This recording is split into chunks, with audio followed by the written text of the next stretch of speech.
میں صحابہ کی صحبت میں بیٹھا، میں نے ان کو ان کے مال سے زیادہ اپنے وقت پر غالب پایا۔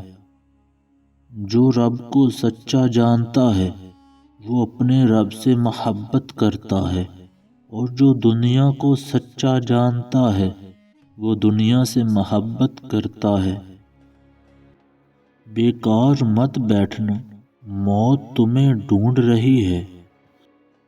بے شک جب تک اللہ انسان کو اپنی نعمتوں سے لطف اندوز ہونے دیتا ہے، لیکن جب اس کا شکریہ ادا نہیں کیا جاتا تو اسے عذاب میں بدل دیتا ہے۔ کوئی تم سے روٹھ جائے اور پھر وہی خود تم سے ملنے کو ترسے تو اسے کبھی مت کھونا، کیونکہ وہ تم سے بہت زیادہ پیار کرتا ہے۔ نمک خراب ہو جائے تو کھانے کی بہتری کی کیا امید؟ آدمی کی حفاظت اس کی موت کیا کرتی ہے، اور معاشرے کی تشکیل اچھے نظریات پر ہے۔ تم خدا کی مخلوق کے کام کرو، خدا تمہارے کام کرے گا۔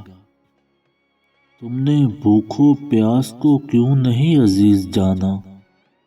اس لیے کہ ان کے ثمرات بہت زیادہ ہیں۔ تمہاری زندگی خدا کے لیے ہونی چاہیے۔ علم کے بعد عملی زندگی بسر کرو، کیونکہ اس سے بڑھ کر اور کوئی زندگی نہیں ہو سکتی۔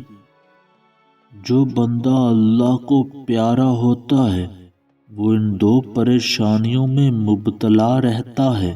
نمبر 1 تنگی مال، نمبر 2 تنگی اولاد۔ فاقہ فقراء کا پسندیدہ فعل ہے، تم بھی اس کی چاہت کرو۔ کسی کا دل نہ دکھا، ہو سکتا ہے وہ تم سے زیادہ اللہ کو دوست ہو۔